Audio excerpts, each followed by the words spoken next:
नमस्कार, मैं हूं श्रद्धा। आप देख रहे हैं संजीवनी, एक ऐसा शो जहां हर रोज होती है आपकी सेहत की बात डॉक्टर प्रताप चौहान के साथ। अगर आप बवासीर और भगंदर को एक ही रोग मानते हैं तो यह आपकी गलतफहमी हो सकती है, और इस गलतफहमी के चलते अगर आप अपने रोग को नजरअंदाज कर रहे हैं तो आप असहनीय दर्द और तकलीफ को न्योता दे रहे हैं। भगंदर क्यों होता है और इस दर्द देने वाले रोग का जीवा मंत्र क्या है, आइए देखते हैं। अगर आपको भी है भगंदर यानी फिस्चुला, तो इसका नेचुरल उपाय पाने का क्या है आयुर्वेद में फार्मूला, जानिए मेरे साथ संजीवनी में। डॉक्टर चौहान, बहुत बहुत स्वागत है आपका। थैंक यू जी। और जैसा कि मैंने दर्शकों से भी कहा कि भगंदर और बवासीर को कई बार लोग एक समझ लेते हैं। जी जी। तो क्या इनके पीछे का डिफरेंस है और लक्षण क्या है? देखिए, बहुत अच्छा विषय है क्योंकि कन्फ्यूज़न बहुत लोगों को होता है, और आम तौर पर जो बवासीर या पाइल्स जिसको हम कहते हैं या हेमोरॉइड्स जिसमें मस्से बनते हैं, इन्हें जो है पाइल्स कहा जाता है। और दो प्रकार की ये होते हैं मोस्टली, जैसे आपने सुना होगा, एक इंटरनल पाइल्स होता है, एक एक्सटर्नल पाइल्स होता है जो बाहर की तरफ निकल आता है। और इसके अलावा दो प्रकार और इसके होते हैं, एक जो है सूखी बवासीर जिसको कहते हैं, जिसमें ब्लीडिंग नहीं होती, दूसरी में जो है खूनी बवासीर या ब्लीडिंग पाइल्स उसको कहा जाता है। ये तो पाइल्स या बवासीर की बात हुई, लेकिन भगंदर जो है उसको थोड़ा समझ लीजिए, जिसके बारे में आज हम बात करने वाले हैं। ये भगंदर या फिस्चुला एक प्रकार की एक कैनाल या एक नाली बनती है, अंदर कहीं पर जख्म होता है, कहीं पर कोई किसी तरह का एब्सेस बन जाता है जिसका बाहर की तरफ रास्ता खुलता है, या तो जो हमारा एनल कैनाल है उसके अंदर या उसके बाहर कोई छोटा सा रास्ता खुलता है। और जनरली इस ओपनिंग में से क्या होता है, इसमें से कुछ थोड़ा थोड़ा लिक्विड निकलता रहता है, पस निकलता रहता है। अक्सर पेशेंट ये कंप्लेन करता है कि कुछ पानी सा निकलता रहता है। और इसके लक्षण अगर हम देखें भगंदर के, जो आपको समझने चाहिए कहीं आपको ये प्रॉब्लम ना हो, तो एक तो जो एनस में काफ़ी पेन और स्वेलिंग होती है वहाँ पर। दूसरा, स्पेशली जब आप मोशन करने जाते हैं उस समय काफ़ी दर्द होता है, कई बार तकलीफ़ होती है। दूसरा, बार बार वहाँ पर कोई फुंसी निकल आती है, कोई छोटी सी जो है कोई ऐसे पस टाइप वो बन जाती है, जैसे गांठ टाइप की पस, या ब्लड भी निकलता है कि लोग कहते हैं थोड़ा ब्लड में का रिसाव वहाँ से होता रहता है। या फिर जो है वहाँ की जो स्किन है, हमारी जो त्वचा है एनल एरिया की, उसमें खुजली होती है। और कभी कभी हल्का सा पेशेंट ये भी कंप्लेन करते हैं कि हल्का बुखार हो जाता है, थकान काफ़ी महसूस उनको होती है। लेकिन आपको मैं बार बार एक ही चीज़ कहता हूँ कि ये जो शो हमने बनाया है इसलिए बनाया है कि आप चिंतित ना हो, आपको हम थोड़ा शिक्षित करते हैं, एजुकेट करते हैं, बताते हैं, अलग अलग रोगों के बारे में हम जो है आपसे चर्चा करते हैं, ताकि अगर आपको भी ये प्रॉब्लम कहीं चल रही है तो आप समय रहते उसका जो है उपचार करने का एक प्रयास करें। और उस प्रयास में हम आपके साथ हैं। हमारी पूरी टीम, जीवा के डॉक्टर्स की टीम आपके लिए अवेलेबल है। केवल आपको एक छोटा सा स्टेप लेना है कि आपको या तो हमारी क्लिनिक में जा कर के या हमारे जो ऑनलाइन जो टेलीफोन के माध्यम से हमारे डॉक्टर्स आपसे जुड़ते हैं उनसे एक बार संपर्क साधना है। बाद में हमारा काम है, क्योंकि हम जीवा में लगभग 25 लाख से भी ज़्यादा पेशेंट्स का डेटाबेस है, करोड़ों लोगों की हम कंसल्टेशन कर चुके हैं पिछले 30 वर्ष के अंदर, और पूरे विश्व के लगभग 100 से भी अधिक देशों के पेशेंट हमारे साथ जुड़े हुए हैं। आज पूरे विश्व में आयुर्वेद के प्रति लोगों का जो है रुझान बढ़ा है, और इसमें मैं मानता हूँ कि ये जो हमारा तरीका है काम करने का जीवा का, जिसमें हम पर्सनलाइज्ड चिकित्सा करते हैं, रूट कॉज बेस्ड चिकित्सा करते हैं, इसको आज ना केवल भारत में पूरे विश्व में सराहा जा रहा है। अभी मैं एक वर्ल्ड कांग्रेस में गया था, वहाँ पर काफ़ी 50 देशों के लोग वहाँ आए हुए थे। उन्होंने भी कहा कि आपके बारे में हमने बहुत कुछ सुना है, लेकिन आप सभी से मेरा निवेदन है, आयुर्वेद का प्रचार प्रसार बढ़ रहा है, लेकिन आप भी आयुर्वेद से जुड़ जाइए ताकि आप आयुर्वेद के माध्यम से अपने आप को स्वस्थ बना सकें। दांत किटकिटाने का कारण और निवारण जानिए सेहत की संजीवनी में, लेकिन अब से थोड़ी देर बाद। डॉक्टर चौहान, भगंदर किन कारणों से होता है, और अगर इससे जुड़े हम साइड इफेक्ट या जोखिम की बात करें तो क्या क्या जोखिम है? देखिए, सबसे पहले तो मैं यही कहूँगा कि आयुर्वेद के अनुसार अगर मुख्य कारण हम इसका समझने की कोशिश करें तो हम अपनी भाषा में कहें तो वात, पित्त और कफ, ये 3 दोष होते हैं जिनको हम हमेशा जोड़ते हैं रोगों से। भगंदर में कॉन्स्टिपेशन बहुत बड़ा कारण होता है, और इसमें क्या होता है कि जो आपका एनल कैनाल है वहाँ पर कुछ टॉक्सिन्स कई बार जमा हो जाते हैं, आम जमा हो जाता है। ब्लड की इम्प्योरिटी इसमें एक बहुत बड़ा कारण है, यानी कि खून आपका जो है वो इम्प्योर हो जाता है। या जो हम आयुर्वेदिक भाषा में जो धातु बोलते हैं, जिसको टिश्यूज बोलते हैं, मांस धातु जिसको हम कहते हैं, मांस धातु की इम्प्योरिटी अगर है उसके कारण भी ये भगंदर हो सकता है। और यदि आपको कॉन्टिन्यूसली कब्ज रहती है, बार बार जो है आपको जाना पड़ता है मोशन के लिए, एक बार में आपका पेट यदि साफ नहीं होता है, या हार्ड स्टूल सूखा हुआ, जब मल आता है तो सूखा हुआ होता है, या फिर जो है कई बार कई लोग ये कहते हैं कि जी दिन भर पूरा दिन मोशन आता रहता है, कभी खाने के बाद, लंच के बाद, तो ये सारे जो हैं इसके आपको समझना है, इनको जो है नज़रअंदाज मत करिए। ये मत समझिए कि ये नॉर्मल चीज़ है। ऐसी कोई भी चीज़ अगर आपको है तो आपको तुरंत जो है जीवा में संपर्क करें, बिल्कुल देर मत करिए। और जहाँ तक हम बात करें कि इसमें होता क्या है, तो जो हमारी एनल कैनाल है जिसको गुदा मार्ग बोलते हैं, वहाँ पर क्या है, ज़ख्म हो जाता है।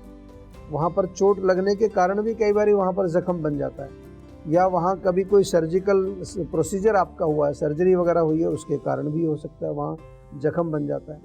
आंतों में यदि कोई इन्फेक्शन आपको हुआ है या आंतों में सूजन हो गई है, उसके कारण भी, आंतों की टीबी कई बार हो जाती है लोगों के, उसके कारण भी हो सकता है।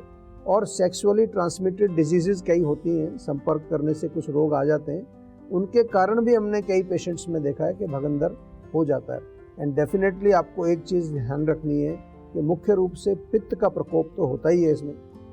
तो वहाँ पर जो पित्तवर्धक भोजन है आपके, जैसे चाय है, कॉफ़ी है, टोबैको है, अल्कोहल है, या कोई भी ऐसी चीज़ जो बहुत हीटिंग वाली है, गर्म तासीर वाले जो भोजन होते हैं, इनको भी आपको समझना है कि ये भी इसका कारण बनती है। मैं इसलिए समझाता हूँ कि कई बार रोग आपको होता है, आप इलाज भी करा रहे हैं लेकिन परहेज़ नहीं कर रहे हैं, तो उसमें आराम आपको मिलता नहीं है, थोड़ा आराम मिलता है, रोग फिर दोबारा आ जाता है। तो रोग को जड़ से अगर नष्ट करना है तो मेडिसिन के साथ साथ आपको परहेज़ भी बहुत ज़रूरी है। संजीवनी दर्शक काजल हमारे साथ जुड़ चुकी हैं पटना से। काजल जी, स्वागत है आपका, बात करिए आप डॉक्टर चौहान से। हेलो जी नमस्कार। जी नमस्कार सर। हाँ जी बताइए, क्या हेल्थ का इशू है सर। मैं कितना भी मतलब खा लूँ वरना हेल्थ नहीं, वजन नहीं बढ़ता मेरा। वजन नहीं बढ़ता है? भूख लगती है आपको अच्छी तरह से? भूख अच्छी लगती है? हाँ भूख तो ठीक ठाक है, मतलब मॉर्निंग में खाने का मन नहीं होता, बस मैं 2 टाइम ही खाती हूँ, दोपहर में। अच्छा देखिए, ये प्रश्न इसलिए पूछा है कि जब जिस व्यक्ति का वजन नहीं बढ़ता है तो 2 चीजें हैं उसमें, लिए ध्यान से सुनिए, आप सभी दर्शकों को मैं समझाता हूँ। एक उसकी प्रकृति होती है। अगर आपको कोई विकृति नहीं है, यानी कि भूख ठीक लग रही है, खाना ठीक से पच रहा है, भोजन भी आप जो अच्छा खा रहे हैं, पौष्टिक भोजन खा रहे हैं, उसके बावजूद आपका वजन अगर नहीं बढ़ रहा है तो फिर चिंता मत करिए, फिर आपकी प्रकृति जो है वो वात वाली प्रकृति है। और अगर आपको भोजन नहीं पचता है, पेट में गैस बनती है, अपच रहती है, शरीर में थकान रहती है, कमजोरी महसूस करते हैं, फिर आपको इलाज उसका करना चाहिए। तो अगर आपका इलाज करना है तो फिर थोड़ा सा विशेष तौर पर, जैसा मैं बार बार कहता हूँ, थोड़ा इसको समझना पड़ेगा कि क्या इसका कारण हो सकता है। और अगर आपकी प्रकृति है तो फिर चिंता मत करिए। हाँ, थोड़ा पोषण के लिए दूध का सेवन करिए, दूध में खजूर डाल के आप ले सकते हैं, बहुत फ़ायदा होता है उससे। जीवा का च्यवनप्राश बहुत बढ़िया है, वो रोज़ खा सकते हैं, उससे आपको फ़ायदा होगा। और थोड़ा भोजन में लुब्रिकेशन चाहिए, घी का सेवन करिए, अगर ताज़ा घर में पनीर बना है वो खा सकते हैं, तो इससे थोड़ा आपको ताकत भी मिलेगी और आपके शरीर में कुछ वजन भी बढ़ेगा। लेकिन अगर प्रकृति आपकी वात है तो ज़्यादा टेंशन मत लीजिए।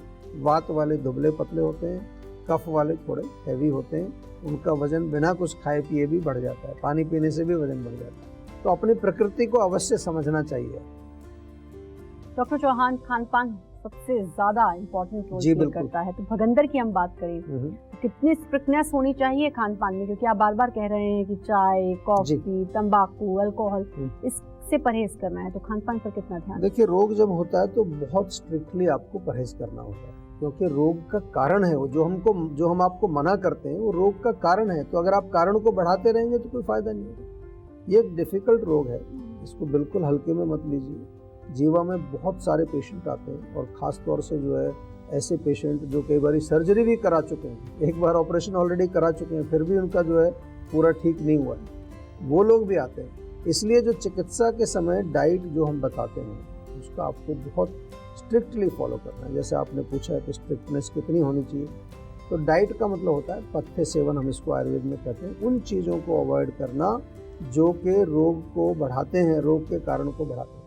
इसलिए जो भगंदर के पेशेंट हैं उनको हम ऐसी डाइट हमेशा बताते हैं जिससे उनका पेट साफ रहे, क्योंकि हमने अभी कहा कि कब्ज इसका एक बहुत बड़ा कारण होता है। ऐसी डाइट उनको बताते हैं जिससे आम उनको ना बने, ज़्यादा तीखा, मिर्ची, मसाला, अचार, खटाई ऐसी चीज़ें सेवन नहीं करनी होती है। क्या खाना है आपको इसमें? हल्का भोजन, सुपाच्य भोजन जो कि आराम से पच जाए, मूंग की दाल, हरी सब्जियां, खिचड़ी वगैरह। बादी वाली चीज़ें भी अवॉइड करनी है क्योंकि उनसे भी गैस बनती है। तो बादी वाली चीज़ों में आपको क्या होता है, सब जो उड़द की दाल, राजमा, छोले, गोभी, भिंडी वगैरह। एंड ऑफ कोर्स जैसे मैंने कहा कि चाय, कॉफ़ी ये बिल्कुल मत कीजिए। अगर आपको फिस्टुला है तो चाय नहीं पीनी है, थोड़े दिन के लिए चाय बंद करिए। चाय तो हम वैसे भी मना करते हैं आपको, आप आयुर्वेदिक चाय पीजिए। जीवा की आयुर्वेदिक चाय जो है बहुत टेस्टी भी है और बहुत गुणकारी है। बहुत लोग इसको पसंद करते हैं, आपको भी पसंद आएगी।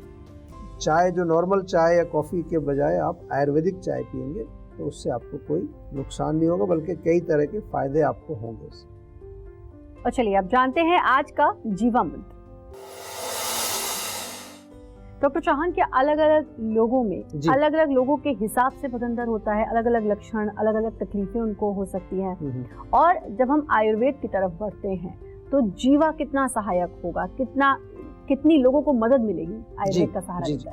देखिए, हम हमेशा आपको समझाते हैं कि हर व्यक्ति यूनिक है और उसमें यूनिकनेस क्या है कि उसकी प्रकृति अलग अलग है। तो जीवा में हम क्या करते हैं, आपको मैं बार बार ये समझाता हूँ और समझाता रहूँगा जब तक आपकी समझ में नहीं आएगा।